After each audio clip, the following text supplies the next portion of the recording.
Student, आप सभी का स्टडी विद सत्यभामा से यूट्यूब चैनल में स्वागत है। तो हम सब लोग पढ़ने वाले हैं जीके जीएस के सारे क्वेश्चंस जो आपके छात्रावास अधीक्षक जो पेपर होने वाला है उसमें पूछे जाएंगे, एसएससी में पूछे जाएंगे, और आपका जो ग्रुप डी वाला रेलवे वाला है, रेलवे के जितने भी एग्ज़ाम हैं जहाँ पर भी जीके आती है, आबकारी की तैयारी कर रहे हो, एमपीएसआई की तैयारी कर रहे हो, तो वहाँ पर जीके या जीएस से जो भी प्रश्न आते हैं उन सभी को अपन तैयारी के साथ पूरा कंप्लीट करने वाले हैं। और हम चैप्टर वाइज भी पूरा जीके कंप्लीट करने वाले हैं। तो आप सभी पूरा ध्यान से अच्छे से करिए, और सारे प्रश्न बिल्कुल नए हैं आपके लिए। बिल्कुल आप लोग कई सारे लोग पढ़े होंगे तो वो लोग इस पेपर को अच्छे से कर पाएंगे। तो आप सभी अपने कमेंट में क्वेश्चंस के आंसर ज़रूर किया करिए, ताकि पता लग सके कि आप लोगों के जो प्रश्न हैं उनके आंसर सही है या गलत हैं, और आप लोग जो तैयारी कर रहे हो वो बिल्कुल ऑथेंटिक कर रहे हो। और आप लोग अभी से तैयारी करोगे तब जाके आपको सिलेक्शन मिलेगा। ऐसा नहीं है कि नोटिफिकेशन आया और आप लोग तैयारी में जुट गए, क्योंकि नोटिफिकेशन आने से एग्ज़ाम की डेट मात्र 1-1.5 महीने का समय मिलता है। उसमें आप सारा सब्जेक्ट नहीं पढ़ सकते हो, आपको पहले से ही प्रिपेयर रहना पड़ेगा। ठीक है, अगर चैनल सब्सक्राइब नहीं किया है तो कर लीजिएगा, ताकि आपको इस तरह की वीडियो सबसे पहले मिल जाए। तो चलो बिना किसी देरी का अपन स्टार्ट करते हैं अपना पेपर। ठीक है, पहला क्वेश्चन क्या है, भारत के राष्ट्रपति की नियुक्ति किस प्रकार होती है। तो भारत का जो राष्ट्रपति होता है उसकी नियुक्ति किस प्रकार होती है। तो आर्टिकल 52 क्या बोलता है, भारत का एक राष्ट्रपति होगा। ठीक है, फिर निर्वाचन के बारे में 54 आर्टिकल बोलता है, 55 निर्वाचन की प्रक्रिया दी गई है। ठीक है, तो इस प्रकार से जो आर्टिकल है राष्ट्रपति से इंपॉर्टेंट है। और 53 आपका आर्टिकल बोलता है राष्ट्रपति है कार्यपालिका का प्रमुख होगा। तो इस प्रकार आर्टिकल को ध्यान रखिए। एक 61 आर्टिकल इंपॉर्टेंट है जिसमें महाभियोग की प्रक्रिया दी गई है, राष्ट्रपति को किस प्रकार से हटाया जाएगा। तो ये 3-4 मैंने आर्टिकल बताए हैं, उन्हें याद कर लीजिएगा। और इसका आंसर आप लोग बताइए क्या हो सकता है। तो राष्ट्रपति क्या है, सीधे जनता द्वारा, प्रधानमंत्री द्वारा, निर्वाचन मंडल द्वारा या संसद द्वारा। तो आपको पता है राष्ट्रपति का चुनाव कैसे होता है, निर्वाचक मंडल होता है, इलेक्शन होता है। किस प्रकार का इलेक्शन होता है इनका, अप्रत्यक्ष, यानी जो प्रत्यक्ष रूप से नहीं चुने जाते। प्रत्यक्ष रूप से कौन चुना जाता है, आपके जो सांसद हैं, एमएलए हैं, आपका पंचायत का अध्यक्ष है, वो सरपंच है, वो आपका चुना जाता है, प्रत्यक्ष चुने जाते हैं। सदस्य हैं वो प्रत्यक्ष चुने जाते हैं। परंतु आपका प्रधानमंत्री हो गया, मुख्यमंत्री हो गया, और आपका ये अप्रत्यक्ष, उनका तो चयन होता है क्या, प्रधानमंत्री और मुख्यमंत्री का। परंतु जो आपका राष्ट्रपति होता है जिनका बाकायदा इलेक्शन होता है, परंतु इस इलेक्शन किस प्रकार का होता है, जो आपके मेंबर ऑफ पार्लियामेंट होते हैं जो आपके, वो इनको चुनते हैं, यानी अप्रत्यक्ष रूप से इनका इलेक्शन होता है। तो कौन कौन इनके निर्वाचक मंडल में होते हैं वो आप एक बार देख लीजिएगा, आपके एग्जाम के लिए बहुत इंपॉर्टेंट है। कभी कभी स्टेटमेंट आ जाते हैं। राष्ट्रपति का चुनाव में जो भाग लेते हैं लोकसभा, राज्यसभा और राज्यों की विधानसभा में कौन लेते हैं, निर्वाचित सदस्य, जिनका मतलब निर्वाचित सदस्य का मतलब मैंने आपको अभी बताया हुआ है, उसको ध्यान रखिए। और लोकसभा, राज्यसभा, विधानसभा के जो निर्वाचित सदस्य हैं वो इसमें भाग लेते हैं। तो ठीक है, याद रखिए अच्छे से, ध्यान से। भारत के संघीय कार्यपालिका का प्रमुख कौन होता है। जो भारत की संघीय कार्यपालिका होती है इसका प्रमुख कौन होता है, प्रधानमंत्री, राष्ट्रपति, लोकसभा अध्यक्ष और सर्वोच्च न्यायालय का प्रमुख न्यायाधीश। तो भारत की संघीय कार्यपालिका का जो प्रधान कौन होता है, मैंने आपको बताया हुआ है, राष्ट्रपति, जो आपका अनुच्छेद 53 में बताया गया है। किसमें, 53 में। ठीक है, तो साथ में अपन अनुच्छेद भी पढ़ते चलेंगे, तो जहाँ से अपने आर्टिकल भी याद होते चलेंगे। ठीक है, भारत के नियंत्रक एवं मालिका परीक्षक की नियुक्ति कौन करता है। सीएजी की जो नियुक्ति है कौन है, प्रधानमंत्री, वित्त मंत्री, राष्ट्रपति और संसद। तो आप सभी को पता है इनकी नियुक्ति कौन करेगा, आपका ये है राष्ट्रपति। ऑप्शन सी बिल्कुल सही है, यानी जो आपकी सीएजी होता है इसकी नियुक्ति आपका राष्ट्रपति करता है। और 148 सेक्शन में ये दिया गया है। ठीक है, 148 अनुच्छेद है, संविधान का अनुच्छेद 148 से लेके 51 तक, 151 तक इनके बारे में प्रावधान दिया गया है। किसके बारे में, एक जो सीएजी होता है उसके बारे में।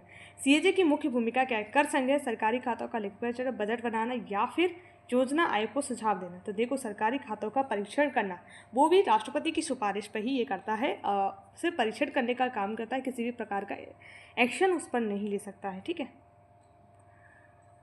भारत का पहला सीएजी वही सीएजी है, नियंत्रक एवं मालिका परीक्षक कौन था, बी नरसिंहम, सी नटराजन, बी नारहरि राव, जीसी मूर्ति। तो आप बताइए कौन थे पहले। तो पहले थे वी नरहरि राव। ठीक है, देखो कन्फ्यूज़न करने के लिए इस तरह के प्रश्न में ऑप्शन रखे जाते हैं, बिल्कुल मिलते जुलते। देखो आप लोग, अगर आपको ये नहीं पता होगा कि नारहरि थे, बी आपको पता है, ठीक है, तो आप इस तरह से प्रश्न गलत कर जाते हो। तो पेपर को देखो, पेपर में पढ़ते सभी लोग हैं, परंतु सिलेक्शन बनी का होता है जो छोटी छोटी स्ली मिस्टेक नहीं करते हैं, ठीक है। तो वो स्ली मिस्टेक हमें अपने जो एग्ज़ाम है उससे बाहर करती है, ठीक है। राज्य पुनर्गठन आयोग का गठन कब किया गया था? तो बहुत ही वेरी वेरी इंपॉर्टेंट प्रश्न है, ये कई बार आया हुआ है। तो 1947, 53, 1956, 1960। तो 1953 में आपका राज्य पुनर्गठन आयोग का गठन किया गया था, ठीक है। भाषाई आधार पर पुनर्गठन हेतु गठित किया था। पहला जो भाषाई आधार पर राज्य बना था वो कौन था? आंध्र प्रदेश। ध्यान रखना है, पूछा जाता है, ठीक है। और जिसकी वर्तमान अब राजधानी कौन बन गई है? अमरावती। पहले तेलंगाना के साथ संयुक्त राजधानी इसकी कौन थी? सॉरी, तेलंगाना के साथ इसकी राजधानी थी हैदराबाद, ठीक है। राज्यों के पुनर्गठन से संबंधित अधिनियम कौन सा था? बताइए।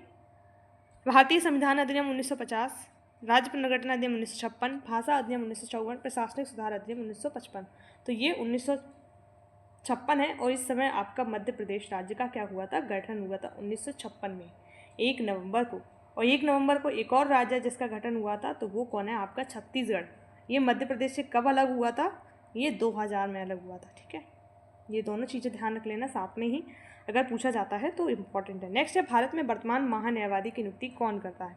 तो जो वर्तमान में महान्यायवादी हैं आपके अटॉर्नी जनरल जिनको बोला जाता है वो है, उनकी नियुक्ति कौन करता है? प्रधानमंत्री, राष्ट्रपति, संसद या भारत का मुख्य न्यायाधीश। इनकी नियुक्ति करता है राष्ट्रपति। और जो राष्ट्रपति के किस पर रहते हैं? प्रसाद पर्यंत, यानी राष्ट्रपति जब चाहे जब इनको हटा सकता है, ठीक है। नेक्स्ट है, संविधान के किस अनुच्छेद में महान्यायवादी का उल्लेख है? तो आप सभी बताइए, संविधान का ऐसा कौन सा अनुच्छेद है जिसमें महान्यायवादी का उल्लेख है? 75, 76, 124 और 148। देखिए 76 में इनका उल्लेख है, ठीक है, ध्यान रखना है। 76 आर्टिकल है उसमें, और एक 75 आर्टिकल आपका इम्पॉर्टेंट है बहुत ही, इसको जाके देख लेना। नेक्स्ट प्रश्न क्या है? महान्यायवादी की भूमिका क्या होती है?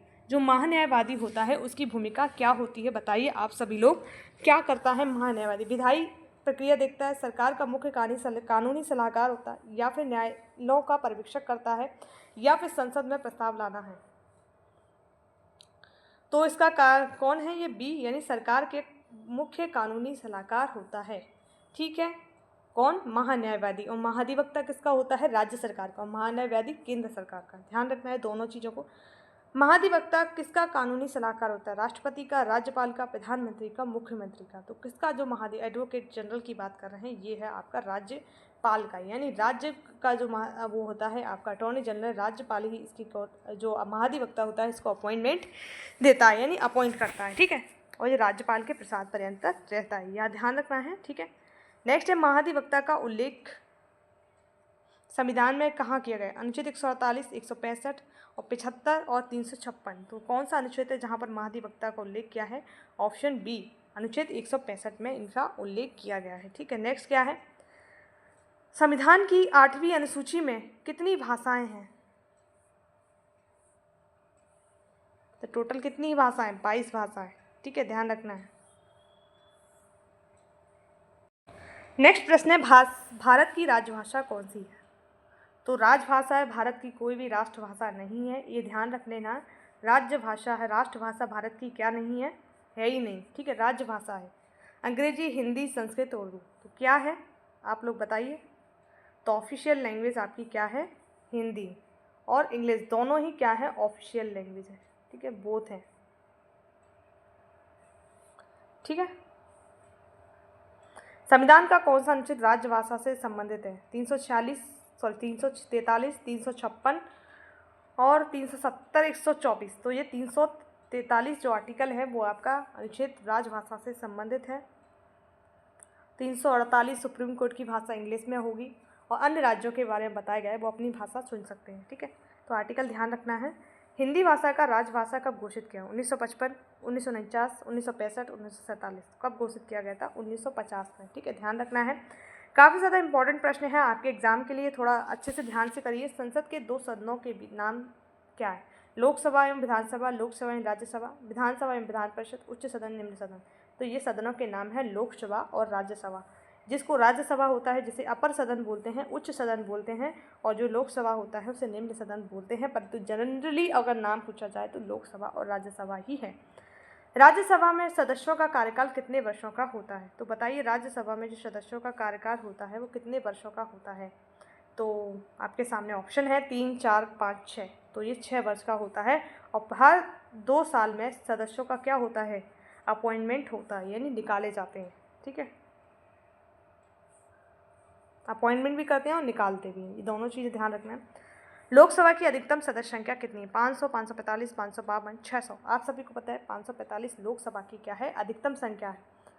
ठीक है, अभी जो इलेक्शन होता है वो 543 सीटों के लिए ही होता है और 2 एंग्लो इंडियन पहले अपॉइंट होते थे, परंतु इन्हें हटा दिया गया है। आपका एक कॉन्स्टिट्यूशन अमेंडमेंट किया गया था, वो आप मुझे कमेंट में बताओगे कि कौन सा संविधान संशोधन के तहत आपका जो एंग्लो इंडियन वाला कॉन्सेप्ट था वो हटा दिया गया। ठीक है, जो इनका प्रावधान था कि लोकसभा में 2 एंग्लो इंडियन का अपॉइंटमेंट आपका राष्ट्रपति करेगा, वो हटा दिया गया। राज्यसभा में आपके 12 जो होते हैं वो तो अभी हैं, परंतु विधानसभा में आपके 1 होता था, उनको भी हटा दिया गया है। ठीक है, राज्यसभा में जो आपके 12 सदस्य लोग राष्ट्रपति अपॉइंट करता है वो आपके 5 क्षेत्रों से होते हैं। ठीक है, वो ध्यान रखना है, परंतु वो आपके इसमें नहीं आते हैं।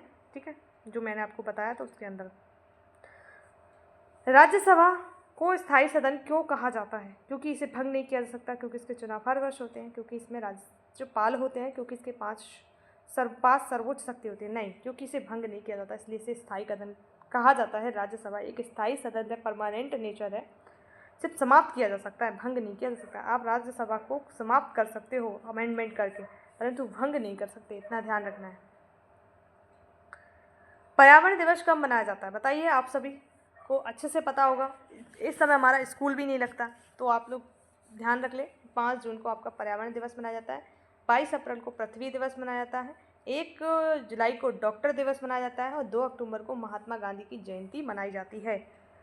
विश्व पर्यावरण दिवस हर वर्ष 5 जून को मनाया जाता है ताकि पर्यावरण संरक्षण के प्रति क्या फैलाई जाए? जागरूकता फैलाई जाए। ठीक है, ग्रीन हाउस प्रभाव किससे संबंधित है? बताइए, ग्रीन हाउस प्रभाव है वो किससे संबंधित है? ओजोन परत क्षरण से, पृथ्वी के तापमान बढ़ने से, जल स्रोतों की कमी से या वृक्षारोपण से। ये पृथ्वी का तापमान, इसमें क्या बढ़ता है? ग्रीन हाउस प्रभाव में कार्बन डाइऑक्साइड की मात्रा अधिक हो जाती है, इसके कारण क्या होता है? और जो मीथेन की मात्रा भी अधिक हो जाती है। ठीक है, ध्यान रखना है।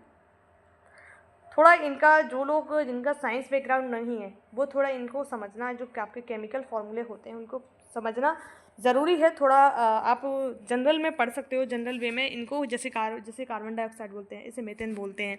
तो थोड़ा आप लोग 10th की बुक उठा के इनको पढ़ लीजिएगा, ताकि आप कभी कभी ऐसा प्रश्न भी आते हैं जो सीधे सीधे इसी फॉर्मेट में लिखे होते हैं।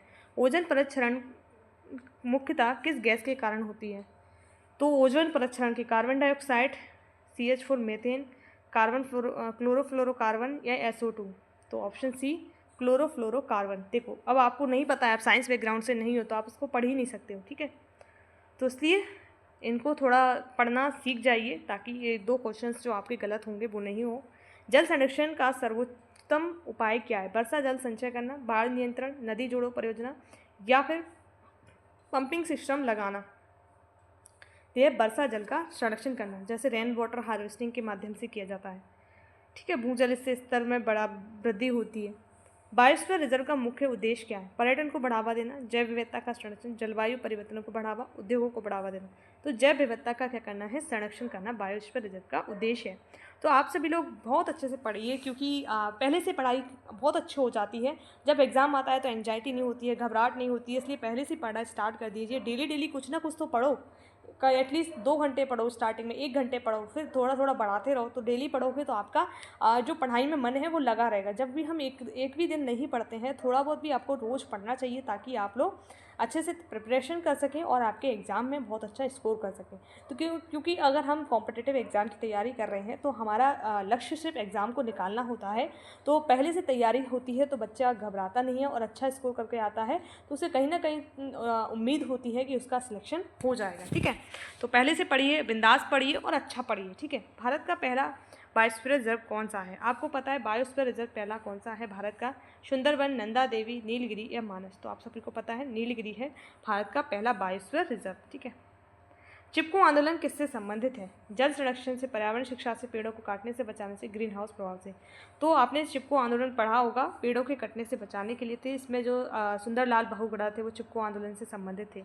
ठीक है, उत्तराखंड में महिलाएं हैं वो चिपक गई थी पेड़ों से, अमृता देवी का नाम प्रमुख है। ठीक है, नेक्स्ट क्या प्रश्न है? वन्यजीव संरक्षण अधिनियम भारत में कब लागू किया गया? 1956, 1972, 1985, 1992 कब लागू किया गया बताइए? 1972 में। ठीक है। वाइल्ड लाइफ प्रोटेक्शन एक्ट भी जिसको बोला जाता है, आप लोगों को अगर ये याद नहीं है तो वाइल्ड लाइफ प्रोटेक्शन एक्ट से भी याद कर सकते हैं। ठीक है। किस गैस को ग्रीन हाउस गैस नहीं माना जाता? CO2, N2 जिसे नाइट्रोजन कहा जाता है, मीथेन और ओजोन किसे नहीं माना जाता ग्रीन हाउस गैस? तो ऑप्शन नंबर बी, नाइट्रोजन कोई ग्रीन हाउस गैस नहीं है। अगर NO2 होता तो हम मान लेते। ठीक है। नाइट्रोजन डाइऑक्साइड जिसे बोला जाता है। नेक्स्ट है, वन महोत्सव कब मनाया जाता है? जुलाई का पहला सप्ताह, मार्च का अंतिम सप्ताह, अप्रैल का दूसरा सप्ताह या फिर अक्टूबर का पहला सप्ताह? तो ऑप्शन ए, जुलाई का पहले सप्ताह में हम क्या मनाते हैं? वन महोत्सव मनाते हैं। भारत का पहले राष्ट्रीय जो वन नीति है वो कब लागू की गई थी? भारत की पहली राष्ट्रीय वन नीति कब लागू की गई थी आप लोग बताइए? 1952, 72, 1972, 1988 या 2001? तो ये 1952 की वन नीति है। ठीक है। पृथ्वी दिवस कब मनाया जाता है? आप सभी को पता है पृथ्वी दिवस कब मनाया जाता है? 22 अप्रैल को। ठीक है। और 5 जून को पर्यावरण दिवस। 15 अगस्त को कौन सा दिवस मनाया जाता है? स्वतंत्रता दिवस। तो ध्यान रखना है। जैव विविधता दिवस कब मनाया जाता है? तो बताइए, जो जैव विविधता दिवस है वो कब मनाया जाता है? बायोडाइवर्सिटी डे जिसे बोला जाता है। 22 मई, 10 दिसंबर, 14 नवंबर या 5 जून? तो देखो, 22 मई को मनाया जाता है जैव विविधता दिवस। 10 दिसंबर को मानव अधिकार दिवस मनाया जाता है। किसके? मानव अधिकार दिवस मनाया जाता है। ठीक है। ध्यान रखना है। 14 नवंबर को बाल दिवस मनाया जाता है, ये भी ध्यान रखना है। ठीक है। और 5 जून को पर्यावरण दिवस मनाया जाता है, ये भी ध्यान रखना है। ठीक है। पर्यावरण संरक्षण अधिनियम भारत में कब पारित किया गया? ठीक है। 1985, 1986, 1992, 2001? तो जो 1986 का पर्यावरण संरक्षण अधिनियम है इसे छाता विधान भी कहा जाता है। ठीक है। छाता विधान कानून भी कहा जाता है। तो ध्यान रखना है, अलग नाम से भी आ जाता है, तो आप जिस भी नाम से आए गलत नहीं करके आना। किस वृक्ष को जल संतुलन माना जाता है? नीम, पीपल, बांस, बरगद? तो बताइए कौन सा वृक्ष है जो जल में संतुलन का कार्य करता है? तो ऑप्शन नंबर सी, बांस। वेरी वेरी इंपॉर्टेंट प्रश्न है ये। ठीक है। मृदा का संरक्षण में मदद करता है। ग्रीन इंडिया मिशन का उद्देश्य क्या है? प्रदूषण बढ़ाना, वन क्षेत्र को घटाना, कार्बन अपशिष्ट बढ़ाना, उद्योगों को बढ़ावा देना? तो क्या है बताइए? कार्बन अवशोषण को बढ़ाना ग्रीन इंडिया मिशन का उद्देश्य है। ठीक है। नेक्स्ट प्रश्न क्या है? किस गैस की उपस्थिति से ओजोन परत बनती है? CO2, आपका ऑक्सीजन जिसे ओजोन बोलते हैं, O3 या मीथेन? तो बताइए सी, यानी ओजोन से है।